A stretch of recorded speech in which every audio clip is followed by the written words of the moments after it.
computer. Okay, and we're live. I'm going to switch to gallery view because I actually think that that's better because everyone can see both of us at both times and our reactions and that kind of thing. So I have to behave myself. Got it. Yes, exactly. So Tripp here. This is a conversation on St. Thomas Aquinas, the great philosopher and theologian. The purpose of the video is Sam on our channel has started an open letter with me on divine simplicity and the Trinity. And so I will be going a lot into Aquinas in the future in terms of responding to that and arguing some of these things about divine simplicity and what that is in the Trinity. And Eric is actually gonna kind of co-write that response with me. But before that, just for the people who might be interested in these topics, we wanted to do kind of a primer video, or at least like a setting of Thomas Aquinas, who he was, why is he important? Like, why do I, a Protestant living in Seattle, care what Thomas Aquinas says and his philosophical and theological system? What were his influences? What were some of the, and just set the stage for why we think it's important to talk about these things in what we'll call Thomistic terms. So, Eric, do you want to introduce yourself? Yeah, my name's Deacon Eric Seitz. I've been studying to be a Catholic priest since 2011, and I'm finally getting very close. I'm a transitional deacon, and I will be ordained to the Catholic priesthood on August 8th in Fargo, North Dakota. While I was in seminary, I really enjoyed the intellectual formation I was given, especially liked any time that we got to bring Thomas Aquinas into this, and I just kind of stumbled across this Discord thing via Paul Vanderklay, and I've just kind of put my 2 cents in whenever I thought I could, and now I'm making this video with Mr. Tripp. So yeah, sounds good. And how did you find Paul Vanderklay on YouTube or Twitter or how? Okay, YouTube via his Jordan Peterson video, like everybody else. Yeah, I was gonna say, you're a Peterson fan then? I'm an admirer, fan. Okay.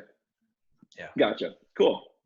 Okay, so the format of this, Eric and I was talking about it. I will mainly be the question asker here, just because he's actually been training in this,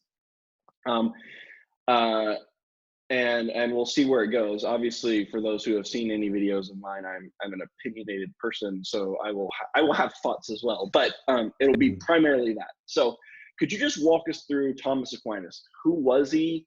Where did he come from? Like, why is he important? Why are we talking about him? Why are we in 2020 doing a video about this guy and why we think he's important?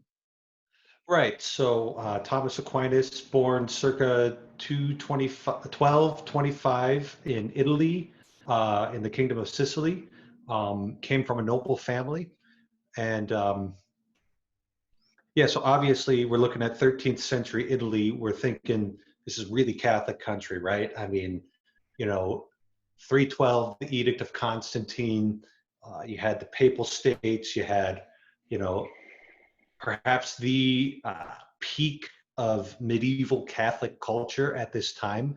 And so he's born into that. And I think G.K. Chesterton put this well in, I can't remember if it was his history of Thomas, or his biography of Thomas Aquinas, or his biography of St. Francis, but Catholicism had been around long enough to become old at that point.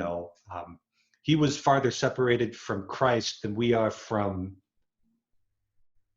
It'd be about Augustine than what would, like Chaucer? I don't know. Like, think that far back. Right. That's about how far things were. He started his training as a theologian very early with the Benedictines. He went to a Benedictine school at that time, and always had that interest in theology. There's a story of him being like 4 years old and asking his nurse, "What is God?" So that was just kind of the level he was operating at. Yeah. Yeah.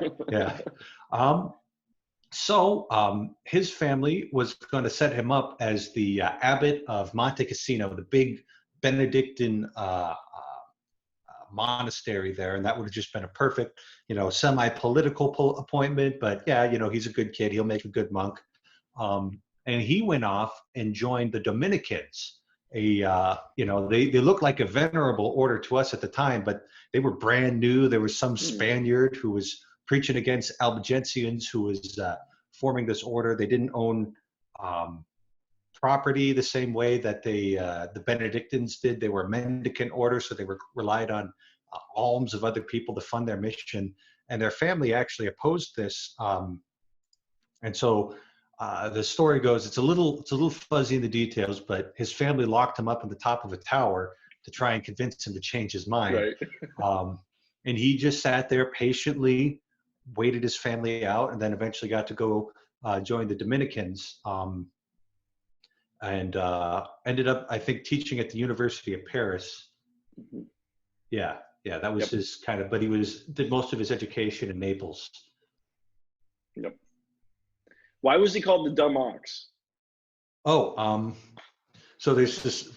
He was a very quiet man to begin with. He didn't, perhaps spend as much time socializing as his other students, and he didn't speak up much during class. But his teacher, Saint Albert the Great, also a theologian of some renown. Um, People were talking about this, Thomas Aquino kid, and he was like, someday that dumb ox is going to roar. He was also a very, so that's dumb right there. And then he was also just a very large man. Yeah. People debate as to whether he was fat or whether he was just built big, and it Yeah, doesn't matter. you have the stories of Aquinas with him cutting like a circle out of the table so that he could sit in it because he was Hmm. fat. I don't know if that was Yeah. apocryphal or whatever, but I don't think anybody took his dimensions, and it doesn't no, really I don't matter either. because Yeah. even if he was just big in the shoulders and had a little extra weight on him, he just kind of made that impression that he was bigger than average when he was Mhm. coming down the street at you. Gotcha. So hence the dumb ox. So how did he become such a large influence on Catholic theology? Like, how did Well, that see, come about? it's really funny how that came about. So every religious order at that time wanted to have their own kind of teaching, right? And so you'd have, the Franciscans, they had Bonaventure, or they had, so you had Bonaventurists, or you had Scotists, or you had Alchemists, and then, the Augustine hermits, they would have their own theologians and stuff. And so Thomas Aquinas's influence was really kind of only in the Dominican order for sort of centuries after um, after his writings, and so you don't see him immediately having that much of an impact, right? It's like he got drowned out by kind of all the theological noise in the universities in Europe at this time. It was Cardinal Cajetan, famous for his encounter with Luther in the 16th century, who wrote the first major commentary on the Summa Theologiae, and who started using Thomas Aquinas as a primary textbook. But immediately after that happens, what happens is the Protestant Reformation. And so you've got the Counter Reformation going against that. And it's sort of all hands on deck on that. And then you jump straight from that into the modern period. So all of a sudden, the universities are all focused on Descartes, they're focused on Spinoza, Hobbes, Hume's, that whole modern project. So it really isn't until the 19th century that in Catholic thought, Thomas Aquinas really starts gaining traction outside of the Dominican order. And there was a very influential priest, I can't remember his name now, but he was hugely influential during the 19th century as sort of a revival of Thomas Aquinas, and he helped draft a lot of the Vatican I documents, which you can see a lot of Thomistic thought in there. By the time of the Leo the 13th,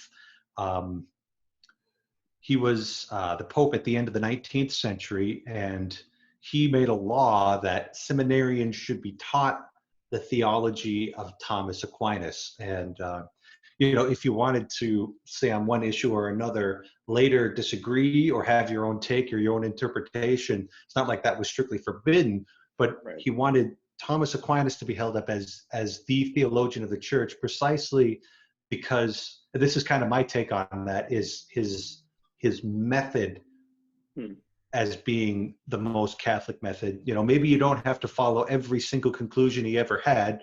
Certainly Pius IX didn't when he declared the Immaculate Conception a dogma. And you can find places where Thomas Aquinas says that Mary was not conceived without sin. So we don't have to be slavish disciples of him, but there's something about the way that he's thinking, which is uniquely Catholic, in which if that can get embedded in a seminary and in his formation, will not only make him a better theologian, but a better pastor and a better preacher and all the things that go along with that. Gotcha. Go ahead. Yeah, no, I was going to say, so let's hover there for a little bit. He's called, a doctor, of the, kind of, what is it? A doctor of the Catholic? Doctor of the Church. Doctor of the Church. Yeah. So what does that mean? Yeah. So doctor is just the medieval teacher for, medieval word, Latin word for teacher. So, when you go to your doctor, it might be more accurate to say you're going to see a physician. So we still have PhDs. That's a doctorate in philosophy. So it's just teacher. The Catholic Church will hold up certain individuals' teaching as of universal importance, right? So basically, every saint that we have writings on, they have teachings, right? But the church recognizes that some saints have teaching that needs to go beyond just their time, their place. So one of my favorite saints, Saint John Vianney, we have some of his sermons recorded. They're very French. They're very 19th century. And what he would say made a lot of sense in France, the 19th century. Yep. But his specific teaching in his homilies is not like something that everybody needs to study, but when you get to St. Augustine, St. Thomas Aquinas, you get St. Alphonsus, you get St. Albert the Great, St. Jerome, St. Ambrose, it's like, okay, these guys, they contributed something which moved the football forward for the whole church. Gotcha. Not just this time, this place. Right. So he's a teacher of the church that we feel like, that the Catholic Church feels like stands the test of time and has something kind of more universal, more eternal, if we want to use that term, to say about things than even your average, your average priest or Christian who might say something that is helpful or useful or even correct. This person is doing something that's different, that's more broad, kind of like not to this extent, but like a parable of Jesus or something like that. That's got like this kind of like this longer term application that can happen.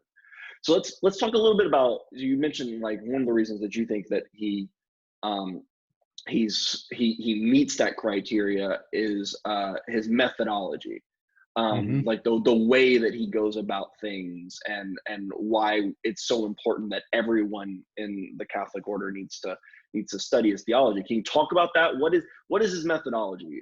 The scholastic method, like what is this? Okay, scholasticism can be defined as a project with two goals. One is to organize Catholic beliefs in a systematic way, and the other one is to offer rationalization not rationalization, but rational arguments in defense of Catholic faith. And I think the reason that Thomas Aquinas is sort of a model for this is the way he's able to balance faith and reason and show the harmony between those two. He really took, I think it's, where's his name? Augustine, and in his tradition we have the ontological argument. Anselm really took his dictum, I believe, in order that I may understand it, he just sort of embodied that in a very consistent way. And so that's why I think a very useful way to understand Thomas Aquinas is to just look at who he's citing when he can. So if you read through something like the Summa Theologiae, you just got to get the basic structure of his arguments. He'll steelman his opponent first in his objections, and then he'll offer sort of an authoritative word to support his own position. Then he'll offer his arguments for the position, and then he'll offer the reply to those objections at the front. If you look at that authoritative section, whenever he can get a scriptural citation, he'll always go for a scriptural citation. So there's this one article, I can't remember exactly where this was, but he was talking about whether or not God has ordered the universe well, right? It's like, okay, well, I guess we have to ask that question. And he took a quote from the Book of Wisdom, which was, "You have numbered all, you have measured all things according to number, measure, and weight," something like that. And it's from Jerome's Vulgate, obviously. It's just like, yeah, when he wants to say something, when he wants to demonstrate something and argue something, his first authority he's always going to go for is that argument from faith, from Scripture.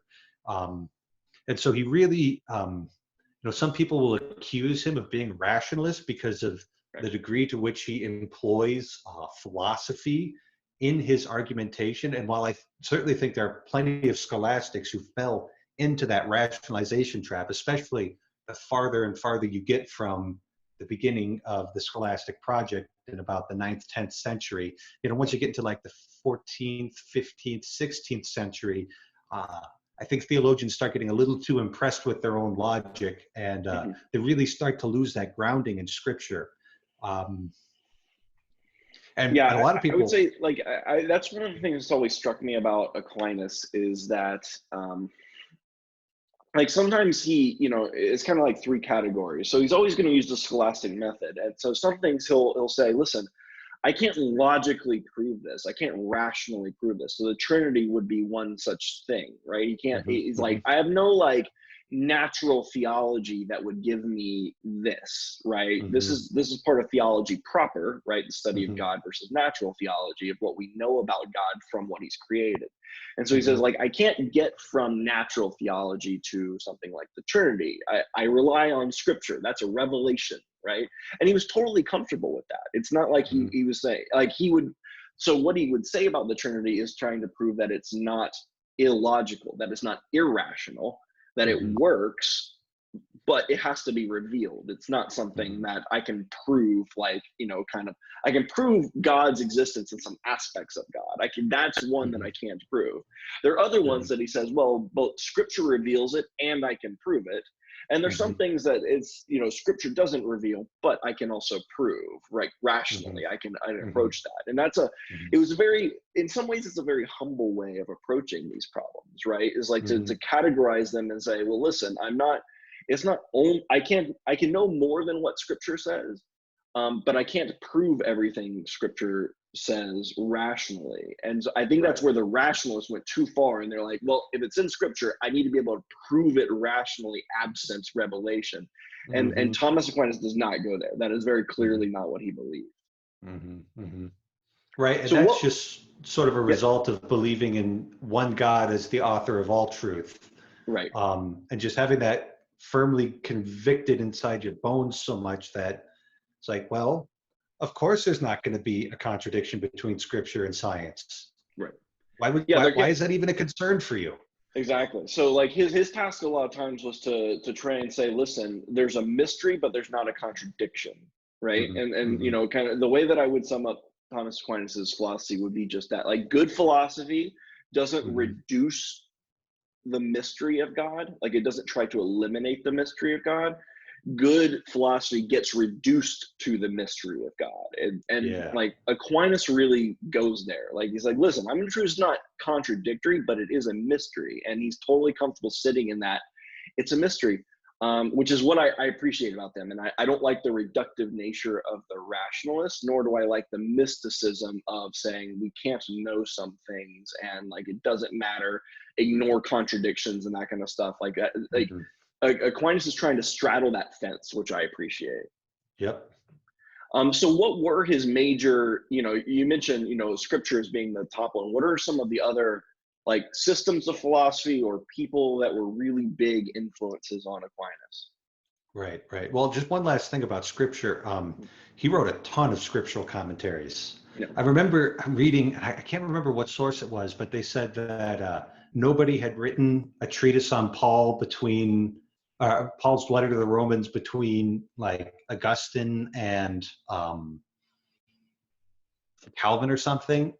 I don't know who was saying that, but Who it's said like, that? no. Yeah, no. Like, and so obviously it wasn't anybody that we're friends with, because Well, that's the thing. they That's wouldn't say another that. thing is I think that people don't understand how much he wrote either. I think that everyone's kind of like they're familiar that he wrote the Summa, kind of, and that kind of thing. But we don't realize that the Summa was like a primer for a larger philosophical system that he wrote extensively about, and he wrote commentaries on the Bible using that system. And like it's within the context of that, then you read the Summa and it makes sense. But if you just like the Summa is just kind of like a primer, it's like here's some basics, but it goes way deeper than that.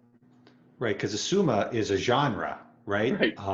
It's a genre wherein you cover everything contained within a single science, every topic. So, lots of people had Summas of theology. Right. His is just the only one we remember because it's the best. It's the best, yes. It's the best. Yep. Well, and then just before we get more into the sources, I think the real genius of Thomas Aquinas comes from his ability to synthesize rather than to have bold new insights on his own. So I think if you'd had a fellow like Thomas Aquinas in the first centuries of Christianity, he wouldn't have made near as much an impact because there was just less of those, I don't want to say original, but I'm going to say original thinkers, right? Like, St. Augustine just has this ability to take like a leap forward. And that's why he's so important. And the reason why I think St. Thomas Aquinas is such a powerful theologian is because he was able to understand what other people were writing and to be able to sew it together into a coherent whole. And so that's why it's so fascinating to even just take a look at his influences, his major influences. And certainly we put scripture at the top, and then the papal magisterium wasn't quite as codified at this time as it is in our modern time. So he will cite papal bulls on occasion, but they don't play quite the same role as they do in Catholic theology today. Which I find very interesting, and maybe is another conversation for another time. That would be interesting. So I think after scripture, St. Augustine's biggest contributor is, St. Thomas Aquinas' biggest contributor is Augustine. Flip my A's around there. He frequently is citing the De Trinitate, the De Civitate Deis, De Doctrina Christianae. So all of his sort of major works, his commentary on the Psalms, which I think is probably underappreciated, but that's a huge source of theology for Thomas Aquinas, is his commentary on the Psalms. It's a huge source of that theology for Augustine too. Like that was, to do commentary on all 150 Psalms, like that's quite the undertaking. And it's got sort of doctrinal meditations in addition to, spiritual meditations. They're not, spirituality and theology weren't distinct disciplines at that time. And so that gets a lot of Neoplatonic thought built into St. Thomas Aquinas' thinking, right? The notion of participation is so present in St. Thomas Aquinas's thought that you can't even find it. It's just built into the structure of Yeah. of the way he thinks and the way he speaks. And so I've got a an example here. I think I can get there pretty quickly.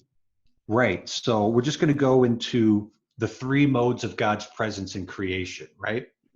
He's got he's present by power. He's present by his knowledge, and he's present by his conservation in of all things in their continued existence. And further, rational souls have the possibility of participation by grace, and for the soul of Christ himself, participation by the hypostatic union. And so just, the fact that he would even ask that question, how can God be present in all these ways, and then give such a thorough answer, is just sort of like a revelation of how thoroughly he was present. That, even, government's knowledge and essence, what was that? Conservation, that in itself has got participation built straight into the notion of creation, and that how all creation naturally reflects its creator in there. And that also ties in with his notion of the analogy of being, and well, how can we use an analogous mode of predication to speak about God? Because all effects resemble their causes. And since we are an effect of God's creation, we can talk about him as our cause and the effect being reflected in the cause. So it's just like drilled into the structure of that. So yeah, you get Augustine, and also you certainly get Dionysius, sometimes called Dionysius the Areopagite, or Pseudo-Dionysius, since it probably wasn't actually the guy mentioned in the Acts of the Apostles. It was probably a 5th century monk. Both of those being heavily Neoplatonic philosophers. And then Boethius being too. able to... Boethius too would also be like Boethius, Boethius would be a Neoplatonic philosopher as well. So yeah. And so all of that just getting kind of baked into the structure of his thought, while at the same time being able to avoid the potential pitfalls of Neoplatonism, right? So that, somebody like Plotinus would say that creation emanates necessarily from God. And not only as a good Christian does Thomas Aquinas preserve the freedom of God in his creation, but also shows how that's less in keeping with Scripture and the tradition, and is a distortion of Neoplatonic thought. Then so anyway, it all just comes together. All just comes together well. Yeah, I mean, to that end, I mean, you mentioned earlier, like, you don't know that he would have had, you don't think that he could have had the kind of influence that he did if he had come, say, in the first, 500 years or something, especially pre-Augustine. There's another big citation that he makes, and that would be Aristotle, and certainly, a Western, Catholic monk would not have had access to Aristotle's writings had he come too early, because they were lost, and it wasn't until Averroes and Maimonides, and then they eventually make their way back into the West. And obviously, let's talk about Aristotle a little bit, because that's another like gigantic way that the system of thought is so influenced by that, and that's how he marries the Neoplatonic thought with like the Christian scripture, right? Because you need a bridge there, because Platonism doesn't work on its own, and Neoplatonism doesn't work if you're also holding the scripture up. So let's talk. Can you talk a little bit about Aristotle and how that? Yeah, I just one little thing there. I think Dionysius and Augustine did a lot of that synthesizing work already, of taking those Neoplatonic insights into the Christian tradition and then filtering out, kind of the more problematic aspects. But yeah, Aristotle. So what was the big deal about Aristotle? Well, Aristotle, as you said, had been, he hadn't been utterly forgotten in the West. Like, they remembered that there was this student Aristotle, but a lot of his original writings have been forgotten. And moreover, when they started to become reintroduced into the West, into the university systems, it was a Latin translation of Averroes' Arabic commentary on Aristotle's Greek. Right. So, so first off, it's coming from an Islamic philosopher, right? Christendom and Islam weren't exactly on the best terms at that time, so Right. it was automatically regarded with the hermeneutic of suspicion, not to be helped by what was it, Avicenna, who had the concept of the universal intellect, Right. so that individually humans would have a passive intellect, but the active intellect is all one in us. I was like, well, okay, like, how are we going to get to square that with the Judeo-Christian tradition? It doesn't really happen. And so there was just this immediate tension in the university systems in the Christian West about, well, how do we regard Aristotle now? How do we regard Aristotle? And you could see kind of extreme reactions. Some people saying, no, Aristotle, we just kick him out. Right. We have Augustine. Why do we need him? Other people, like I think it was Siger of Brabant, started advocating for things like the universal active intellect. Was got him in trouble with the church authorities. Got Thomas Aquinas attacking him. No little controversy surrounding him, and it was sort of this successful integration into this Christian Neoplatonic tradition that Albert the Great, he did a lot of work with that. He was Thomas Aquinas's teacher and huge influence on him, which is sometimes not appreciated as much as it could have been. So Albert the Great was involved in this discussion too. And so his ability to, and then there's Aristotelian doctrines, which were also problematic, like the eternity of the world, Right. which seems to contradict creation ex nihilo. And Thomas Aquinas was just sort of the masterful, take these aspects of Aristotle's thought and find their real value, in the formal and material, right? So the formal cause and the material cause and the four causes, that goes beyond just, physics and how objects exist and the hylomorphic union, all that. That becomes sort of a transcendent category, to the point where Aquinas talks about in the Secunda Secundae how charity becomes the form of all virtues. And it's like, well, okay, is it literally like a hylomorphic composition of this form and matter inside the human soul? Like, no. But it's just that concept can become bigger than even what Aristotle had it as, having a formal principle of something rather than just strictly a formal principle in a material object. Right.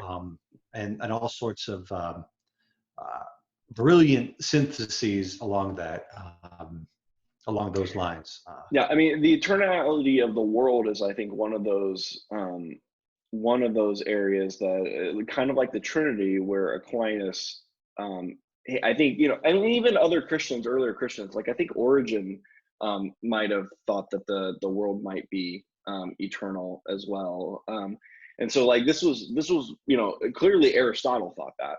And this is one of those areas though where Aquinas basically went with like kind of the Trinity model, saying I can't prove that that's impossible, right? So Aquinas would actually disagree with like William Lane Craig's Kalam cosmological arguments and that kind of thing. Like he would say, no, actually it is possible that the world has existed forever. His version of that kind of causation from God is a vertical one, not a horizontal one. So it's not like the dominoes falling and causing each one in time. It's not a time-based argument or even like a sequential cause like horizontally. It's more like top down, like what's holding this whole thing up causation.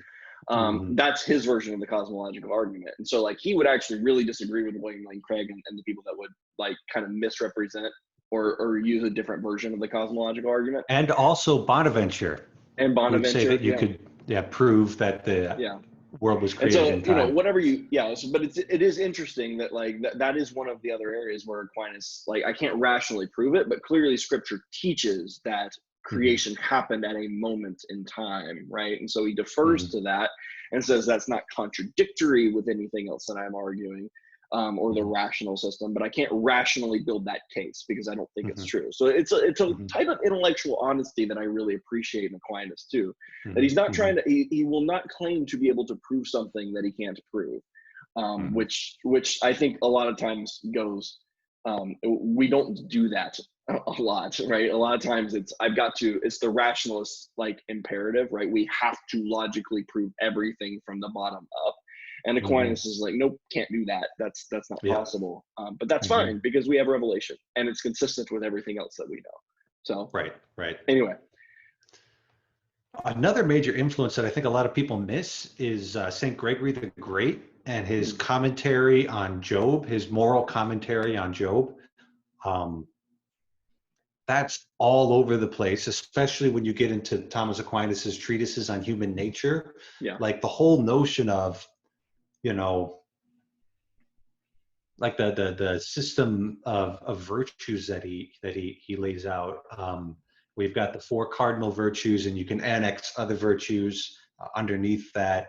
And then you've got like the daughters of this virtue and the daughters of this vice, and all that. A ton of that comes from Saint Gregory the Great's moral commentary on Job. I don't even know if that one's been translated into English recently. I don't know either. I've never read it. I've seen people, I know in reading commentaries of Aquinas, they mention how much of an influence that is, but I've never actually read that. I know, like, I think Gilson in his, his books on Aquinas, he talks about the influence, but I've never actually read it. I don't even, it's one of those things that like it's referenced, but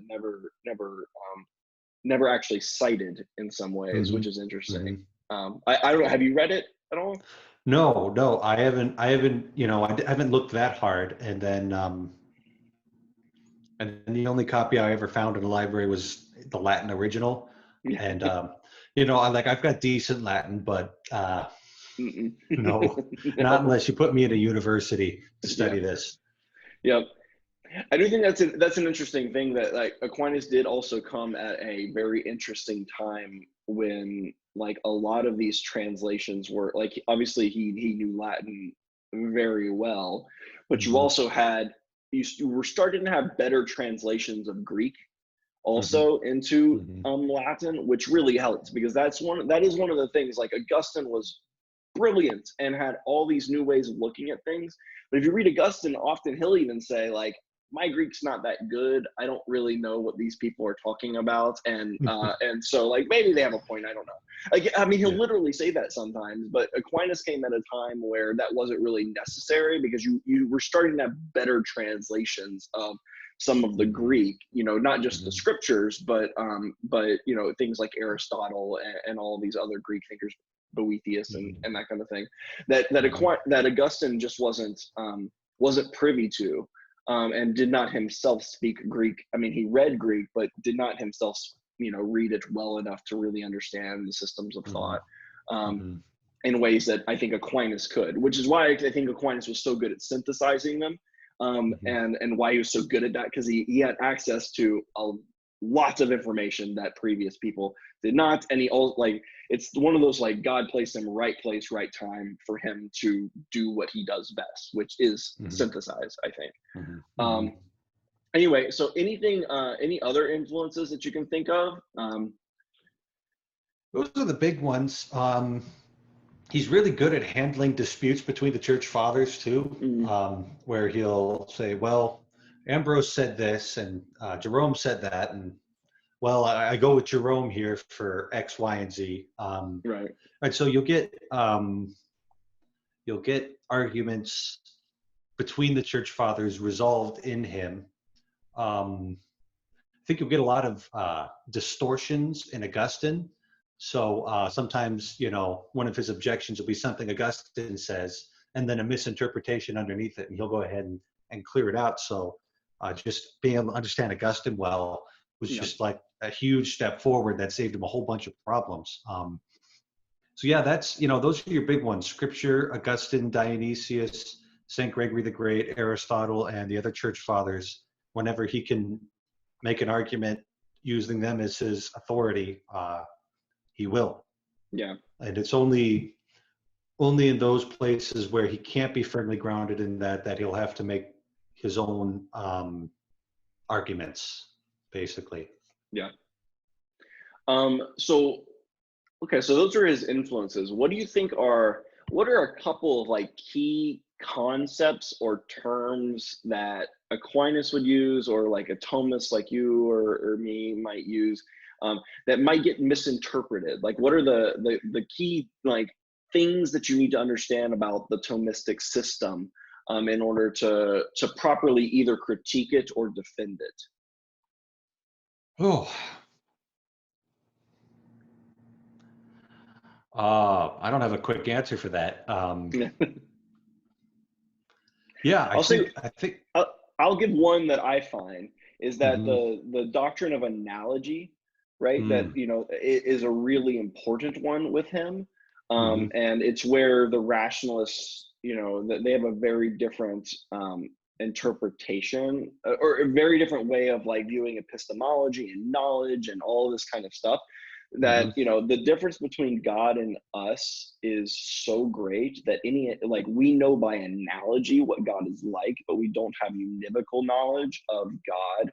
Mm-hmm. And God's knowledge is univocal, and this is very different than I think that most people, and our knowledge, not even of God, but just our knowledge in general, we know by analogy, essentially. Mm-hmm. Not that it's not true knowledge, it's not equivocal knowledge, but it's analogous. Right. And so when we talk about God being the Father and the Son and these kind of things, like, we're using analogies because we have to. So it's necessary in our everyday life just to know things, but it's really necessary for God. And so, if like, one of the mistakes I think people often make is they try and use like what we see things happening like here with like me and you and whatever, and then we reason up to God and say God's exactly like that, right?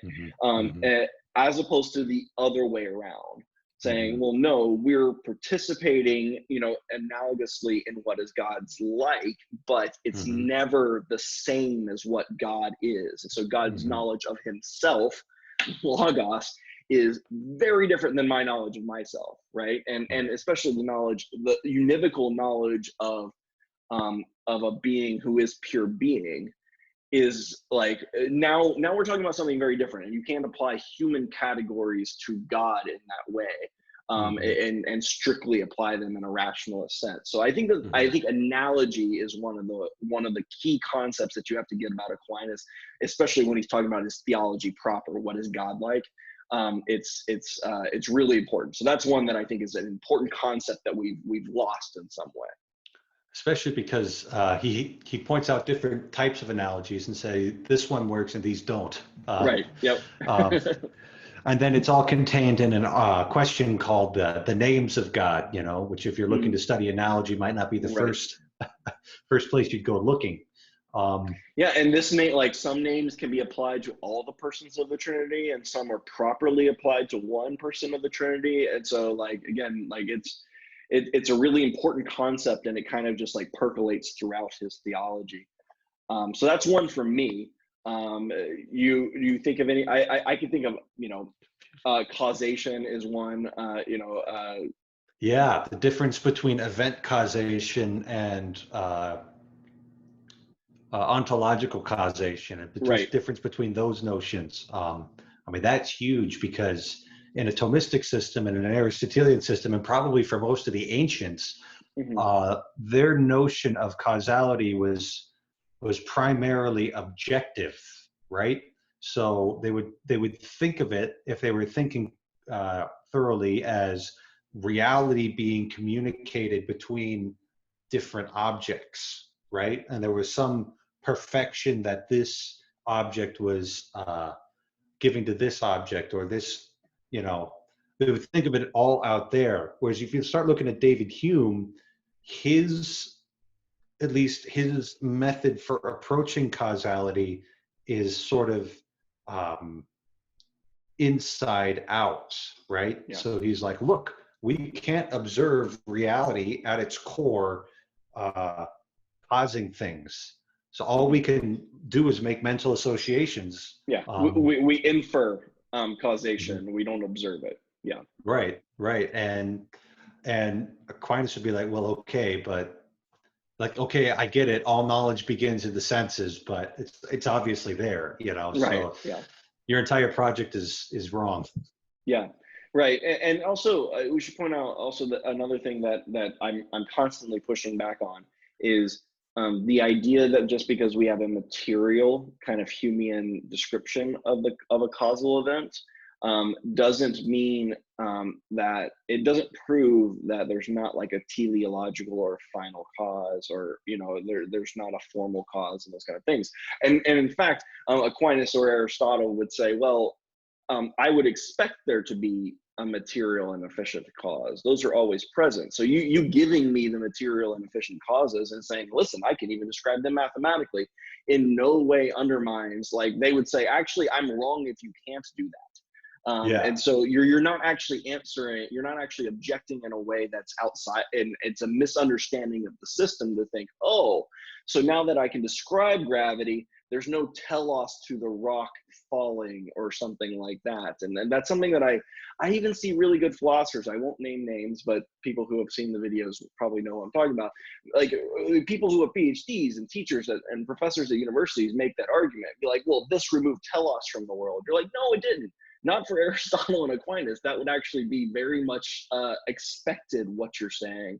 And that's why other men like Kepler very much still believed in, like, no, I'm actually thinking the thoughts of God after him whenever I describe these things mathematically. It's not as if like, oh, I'm reducing and I'm removing meaning or telos from the world or anything else like that. So that teleological causation and that kind of stuff is another area that I think that people, like, our modern conception is very different than what they had, and ours is reductive, but I don't think it's necessary, and it's certainly not a reply to them. It's not an objection that they would find troubling. They would look at you and be like, well, yeah, of course, like, good for you, you're good at math. That doesn't take away the ontological causation that I'm talking about. And then it's also kind of a reduced notion of what event causality or what causality is because, you know, if you go deep enough into the Aristotelian rabbit hole, you'll find out that efficient causality and final causality are almost two sides of the same coin, Right? Because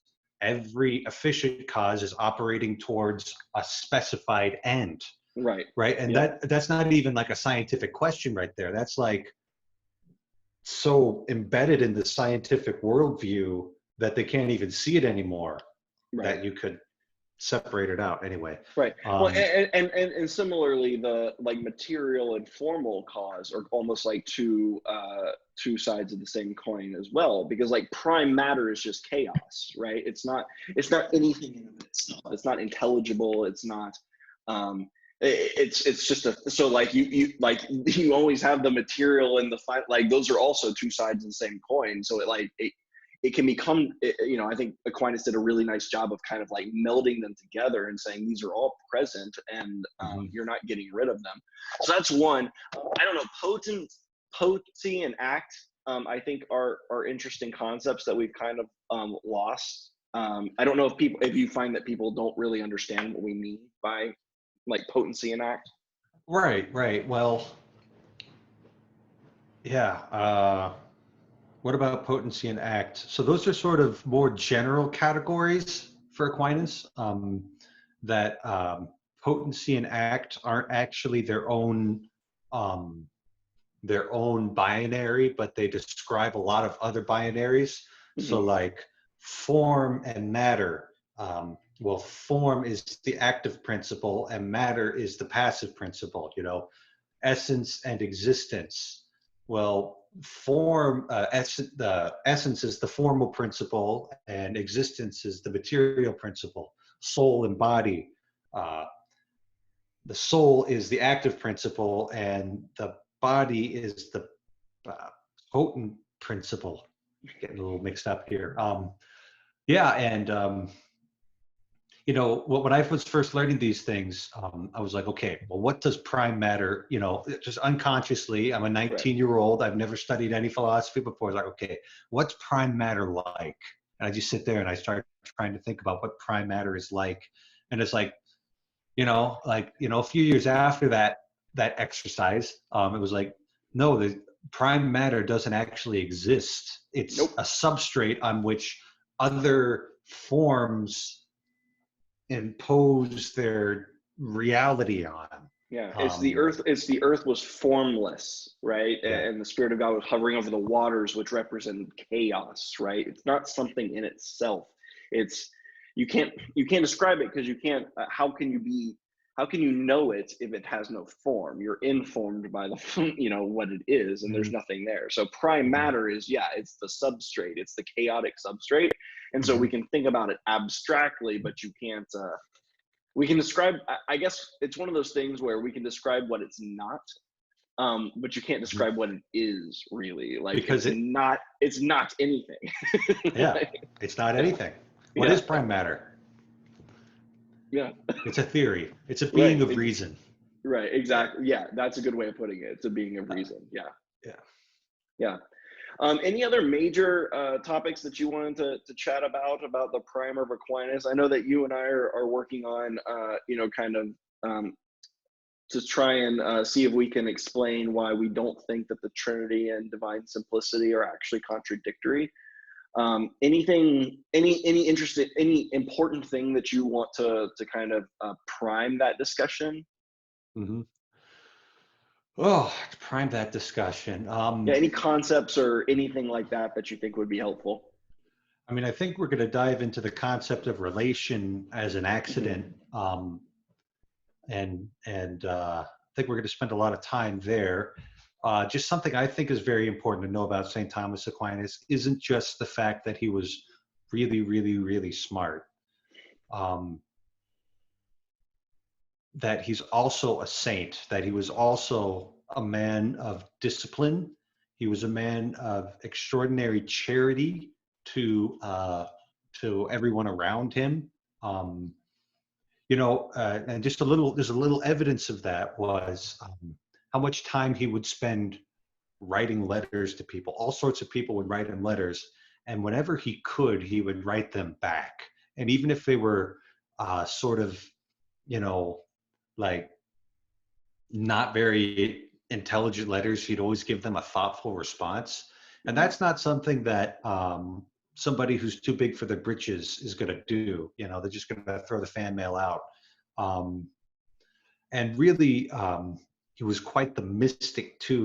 We get all these stories about, and I think they're true stories of, the crucifix speaking to Thomas, and that vision of whatever he had, where he declared all his writings were straw, and the idea that it's not like, you could think of, a lot of people would think of holiness as immediately meaning being boring, which is just an absolute caricature, and then B as sort of being contradictory with intelligence, right? Because our sort of model for intelligence in the modern West is the skeptic, the questioner, sort of the rebel who's so smart that he can see through the lies. Right. And it's hard for us as 21st century people to see the faithful man as being an icon of the intellectual life. But that's really what Thomas Aquinas was able to bring together was, you could say a simple faith with a very subtle mind and being able to parse things out precisely. And that there was really something, his experience of being a Christian, his experience of receiving the sacraments, of celebrating Mass himself, of chanting the Psalms in choir with his other Dominicans, It's all of this very his very experience of Christ's redeeming power in his life as being what took him from just being an above average logician, like say Peter of Abelard or Peter the Lombard, neither of whom would be canonized saints, but made important contributions to theology, really gave it that the soul of his theology, really the form of his theology was all bound up in his love of God and love of neighbor. And how when he says that, the Christian perfection consists in love of God and love of neighbor, it's not just an idea for him. It was something he was able to consistently live out throughout the entirety of his life. And that's what gives him in his Summa and all his scripture commentaries that ineffable way of speaking that's just captivating. And I think that's what keeps on calling people deeper and deeper into Thomas Aquinas, is just, the man and the writings are just consistent. It's all love of God, love of neighbor, when you get down to the bottom of it. Yeah. So Luke on the Discord often, he just had a chat with Paul, and so he was laying out his, propositional knowledge is potential knowledge, is the way that he described it. And I don't know if I would, I'm trying to think of a better word than potential knowledge, because it makes it seem like it's fake or something like that. So I think that it's like, I think that word like is connoting something that I don't think Luke is intending. But I do think that there is a certain truth to the fact that living out the thing, like the propositional knowledge, is a type of knowledge in itself that can't just be, it's deeper than, like it takes on a new life. Like if Jesus just said the things that he said but didn't do the things that he did, would we think of him the same way, right? So it's both, and that's the thing. I agree, and to me at least, I mean, I'm a stan, so that's fine. But to me, even reading Aquinas, you get that feeling that this is not someone, like he will just completely nuke some arguments and that kind of stuff, but you never, you always get the feeling that he's the original guy who straw manned, right? That was what steel man arguments, right? He was trying to faithfully represent what people were saying and point out where things were right and wrong, but he never used excessive force in doing it. He would always like, you could tell that he knew that there were people on the other end of this, and honestly, in ways that Augustine sometimes didn't. Like Augustine was a bishop. Yeah, he had to keep people in line. Yeah, exactly. Sometimes Augustine was, I feel like, harsher than maybe he should have been or could have been. But then again, he's in a different time where you kind of need some nuke some heretics, I guess. But there's even though like the critiques are so incisive, like they're so sharp and just like devastating, the tone in which they're written is such that makes you think that there's a person on the other end of this who loves even the person that he's dismantling, which I find very interesting, right? Like he's not trying to be, arrogant or, evil or anything. Like he's trying to get things right instead of be right. And that's one of the reasons I was like, honestly, he's one of those guys where if I always like wonder like what the people who actually made some of the arguments that made it into his objection 1, objection 2, whatever, I will always wonder whether or not they were flattered to even be mentioned, like, because like in retrospect, at least, like he wasn't, like you said, he grew in popularity over time.